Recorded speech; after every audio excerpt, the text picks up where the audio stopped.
सबको नमस्कार जी। Last video के अंदर हमने सीखा था रिलेशन फंक्शन का बेसिक, और उसी वीडियो को मैं कंटिन्यू भी करता हूं।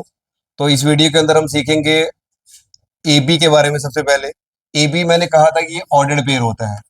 ए बी को हम ऑर्डर्ड पेयर का नाम दिया था हमने। और ए बी के बारे में एक और बात मैंने बोली थी कि ए को हम बोलेंगे अबसीसा, और बी को हम क्या बोलेंगे, अबसीसा। बी को हम बोलेंगे ऑर्डिनेट। फिर लास्ट वीडियो के अंदर एक और टॉपिक सीखा था हमने, कार्टेशियन प्रोडक्ट। और कार्टेशियन प्रोडक्ट मैंने कहा था ए क्रॉस बी से डिनोट करेंगे। ए क्रॉस बी के अंदर ए बी आएंगे, और ए एलिमेंट जो होगा वो किसका होगा, ए का होगा। और बी एलिमेंट जो होगा वो किसका होगा, बी का होगा। मतलब पहला एलिमेंट पहले का और दूसरा एलिमेंट दूसरे का।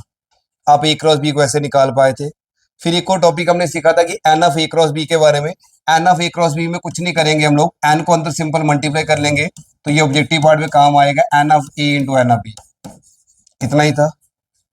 फिर एक और ऑब्जेक्टिव पार्ट में हमने सीखा था number of subset of A cross B. अगर आप ए क्रॉस बी को फाइंड कर लेते हैं और उसके नंबर ऑफ सबसेट बनाने की कोशिश करते हैं तो कितने सबसेट बनेंगे, वो आंसर आएगा 2 की पावर एम एन।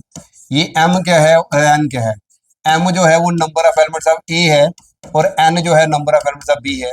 तो मैं इसको एक एग्जांपल से बताता हूँ। तो देखेंगे नेक्स्ट स्लाइड में हम लोग कि नंबर ऑफ सबसेट मैंने बताया कि 2 की पावर एम एन आता है, ये तो आपको पता लग गया। लेकिन अगर मान लो ये क्वेश्चन आ जाता है, एक ऐसी प्रॉब्लम आ जाती है यहाँ पे ए दिया हुआ है, तो मैं ए की वैल्यू को चेंज करता हूँ लेटर सा। सपोज कर लो ए यहाँ पे मैं ले लेता हूँ, यहाँ पे ए मैं लेता हूँ 1 2, और बी ले लेता हूँ मैं 3 4। अब मुझे बताइएगा ए क्रॉस बी कैसे निकालेंगे। क्या दिया क्वेश्चन के अंदर, ए दिया है 1 2, ए की वैल्यू 1 2 दे दी गई है, और बी की वैल्यू कितनी दे देना, बी की वैल्यू दे दी 3 4। और तुम्हें कहा गया कि ए क्रॉस बी निकालो, तो ए क्रॉस बी कैसे निकालेंगे। ए क्रॉस बी निकालना बड़ा आसान होगा।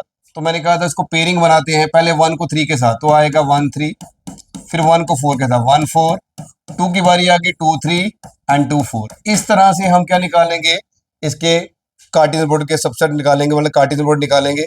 तो ए क्रॉस बी के अंदर हम पेयर निकालेंगे, तो ये निकला कार्टेशियन प्रोडक्ट। अब क्वेश्चन आता है कि how many subset will A cross B. अगर आप इसके छोटे छोटे सबसेट बनाएं तो कितने सबसेट बनेंगे। तो आंसर मैंने पहले का बता चुका हूं कि नंबर ऑफ सबसेट जो बनते हैं उसका जो फॉर्मूला आता है वो आता है 2 की पावर एम एन, 2 की पावर एम एन। आप बोलेंगे एम क्या है, तो एम मैं स्टार्टिंग में बता चुका था कि एम जो है वो number of elements of A है। तो ए के पास कितने एलिमेंट है, 1 और 2, तो एन ऑफ ए की वैल्यू 2 आ गई। नेक्स्ट मैंने कहा एन क्या है, एन जो है वो number of elements of B है, तो बी के पास भी 2 एलिमेंट है, तो 2 आ जाएगा। तो अब ये फॉर्मूला क्या बनेगा, 2 की power 2 into 2 and that is equal to 2 की पावर 4, ये बन जाएगा 16। तो इसके 16 सबसेट बनेंगे। जब भी आप सबसेट निकालने लगेंगे तो आप देखेंगे ए के पास कितने एलिमेंट है, बी के पास कितने एलिमेंट है, ये फॉर्मूला अप्लाई करेंगे तो नंबर ऑफ सबसेट आपको पता चल जाएंगे। तो नेक्स्ट हम बात करेंगे अभी कि कार्टेशियन प्रोडक्ट बनना। उसके बाद एक और टॉपिक आया रिलेशन। ये रिलेशन क्या होता है, रिलेशन को भी एग्जांपल से बताना पड़ेगा। सपोज ए क्रॉस बी मैं निकालता हूं इसका, ये 1 2 3 4 दिया, तो बनेगा 1 3, 1 का पेयर 3 के साथ, फिर 1 का पेयर 4 के साथ, फिर 2 का पेयर 3 के साथ, 2 का पेयर 4 के साथ। ये कार्टेशियन प्रोडक्ट बनना। कार्टेशियन प्रोडक्ट बनने के बाद रिलेशन कैसे बनेगा, और रिलेशन को डिनोट किससे करेंगे, रिलेशन को डिनोट करेंगे आर से। और मैंने आर के बारे में क्या बोला कि आर जो है वो सबसेट होता है, किसका सबसेट होता है, कार्टेशियन प्रोडक्ट का। तो subset of the Cartesian product. तो कार्टेशियन प्रोडक्ट के सबसेट को हम रिलेशन का नाम देते हैं। तो मैंने डेफिनेशन के अंदर लिखा भी है कि relation R from a non empty set A to a non empty set B is a subset of the Cartesian product. ये सबसेट ऑफ कार्टेशियन प्रोडक्ट होगा। और ऐसे केस के अंदर हम ए क्रॉस बी का सबसेट लेंगे, तो कोई भी सबसेट ले लो। मानो मैंने ले लिया 1 3, और ले लिया मैंने दूसरा ले लिया 1 3 के बाद ले लो 2 2 4 ले लो। तो ये आर जो है वो ए क्रॉस बी का सबसेट है, क्योंकि 1 3 यहां से लाया गया, 2 4 यहां पे लाया गया। दूसरी एक और बात सीखने वाली है कि इसके अंदर जितने भी एक्स वाई आएंगे उन वाई और एक्स के बीच में कोई ना कोई रिलेशन होगा। आप देखो यहाँ पे वाई एक्स से 2 बड़ा है, वाई एक्स से 2 बड़ा है, तो इसका मतलब जब भी आर के अंदर एलिमेंट दिखेंगे उसकी दो बातें होनी चाहिए। पहली बात, वो ए क्रॉस बी का सबसेट होना चाहिए, मतलब वो एलिमेंट ए क्रॉस बी से निकाल के लेके आना चाहिए। दूसरी बात, उनके जो एलिमेंट दिखेंगे उनका आपस में कोई ना कोई रिलेशन होना चाहिए। वाई एक्स से 2 बड़ा, वाई एक्स से डबल, ऐसा कुछ ना कुछ रिलेशन डिस्क्राइब पक्का होना चाहिए, तभी रिलेशन बनेगा, तो इस रिलेशन नहीं बनेगा। दूसरी एक और बात इसमें सीखने वाली कि अगर आप इसको देखेंगे, इस पॉइंट को देखो, ये जो होता है ना इसको बोलते हैं सेकंड एलिमेंट, और ये सेकंड एलिमेंट का नाम दिया गया इमेज। और फर्स्ट एलिमेंट का नाम दिया गया प्री इमेज। तो मैं जब बोलूंगा इसके बारे में तो ये बोलूंगा कि 3 जो है 1 की इमेज है और 1 इसकी प्री इमेज है। इसी तरह से 4 से पूछो तो 4 जो है वो इमेज है, किसकी इमेज है? 2 की। और 2 जो है वो क्या है? प्री इमेज है। तो दो बातें सीखने को मिली इसके अंदर भी, इमेज और प्री इमेज। आर के अंदर जो एलिमेंट देखेंगे उनमें से एक इमेज होगा और दूसरा उसका प्री इमेज होगा। नेक्स्ट, डोमेन की बात करेंगे, रेंज की बात करेंगे। डोमेन में इतनी बात याद रखना कि जो भी ऑर्डर पेयर आपको देखेंगे उसका जो पहला एलिमेंट होगा, जो फर्स्ट एलिमेंट होगा उसको डोमेन का नाम दिया जाएगा, और जो उसका सेकंड एलिमेंट होगा उसको रेंज का नाम दिया जाएगा।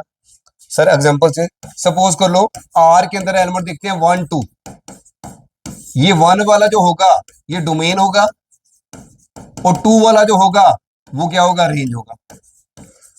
1 वाला डोमेन और 2 वाला रेंज। ऑर्डर पेयर का पहला एलिमेंट डोमेन है और दूसरा एलिमेंट जो है वो क्या है? रेंज है।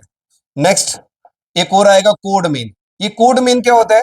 अगर आर कोई रिलेशन ए से लेकर बी तक है, ये पूरा का पूरा सेट बी जो होगा ना, then the whole set B, whole set B, जो पूरा का पूरा सेट बी होगा ना, उसको नाम दिएगा कोड मेन का। Is called codomain of the relation, codomain of the relation. तो codomain of the relation को हमने कहा किसका नाम दिया? बी का नाम। मतलब कि अगर आर कोई रिलेशन है ए से लेकर बी तक, जो पूरा सेट बी होगा उसको हम कोड मेन का नाम देंगे। तो एक एग्जांपल से बताता हूं मैं तुम्हें। नेक्स्ट, मान लो ए दिया 1 2 3 सो ऑन करके 14 तक, और बी दिया भी 14 तक, और दोनों के एलिमेंट 14 तक के, और मैं कहता हूं आर के अंदर एक्स वाई है, और एक्स वाई कैसे है कि 3x minus Y equal to 0। तो इसको थोड़ा सा मैं मॉडिफाई करता हूं, मैं ऐसा लिख सकता हूं इसको, आर के अंदर एक्स वाई है, वाई जो है वो 3x के बराबर है, चल जाएगा। तो मतलब वाई एक्स से क्या है? ट्रिपल है। एक्स और वाई किसके एलिमेंट है? उसने कहा एक्स ए का एलिमेंट और वाई वी का एलिमेंट है। तो यहां से एक्स की वैल्यू डालो भाई, एक्स की वैल्यू मैं डालूंगा 1, तो वाई कितना आएगा? वाई इसका ट्रिपल है, ये 3 आ जाएगा, वो यहाँ से 3 आ जाएगा। एक्स की वैल्यू तुम 2 डालो, वाई कितना आ जाएगा? वाई 6 आ जाएगा, क्योंकि उसने कहा था एक्स जो भी डालोगे वो ए में से डालना, वाई जो भी निकलेगा वो बी में से निकलेगा, लेकिन इसका ट्रिपल होगा एक्स का। अगर ये 3 डालोगे तो कितना आएगा? 9, 4 डालोगे तो 12, 5 डालोगे तो 15, 15 इसके पास है ही नहीं, तो मैं एक्स की वैल्यू 5 नहीं डाल सकता। और इसमें आप देखें, अगर मैं डोमेन की बात करूं तो बोलो इसका डोमेन कितना आएगा? इसका डोमेन जो आएगा 1 आएगा, 2 आएगा, 3 आएगा, 4 आएगा। पहली पहली एंट्री डोमेन हो जाएगी और दूसरी वाली एंट्री क्या हो जाएगी? रेंज हो जाएगी। तो रेंज कितना आएगा? रेंज आएगी सेकंड वाली एंट्री, कितना आएगा? 3 6 9 और 12, ये इसकी रेंज निकल जाएगी। और लास्ट जो है उसने पूछा हुआ है डोमेन निकालो, कोड मेन भी पूछा उसने, तो कोड मेन क्या आएगा? तो मैं पहले आपके साथ डिस्कस कर चुका हूं कि कोड मेन जो होता है वो कितना होता है भाई? कोड मेन पूरा सेट बी होता है, तो 1 2 3 सो ऑन करके 14 तक आएगा। तो आज के टॉपिक में हमने सीखा डोमेन के बारे में, अरेंज के बारे में और कोड मेन के बारे में। इसके आगे फर्दर हम सीखेंगे नेक्स्ट वीडियो के लिए, नेक्स्ट वीडियो के अंदर। तो नेक्स्ट वीडियो के लिए आप मुझे शेयर करें, इस वीडियो को लाइक करें और सब्सक्राइब करें। Thank you very much.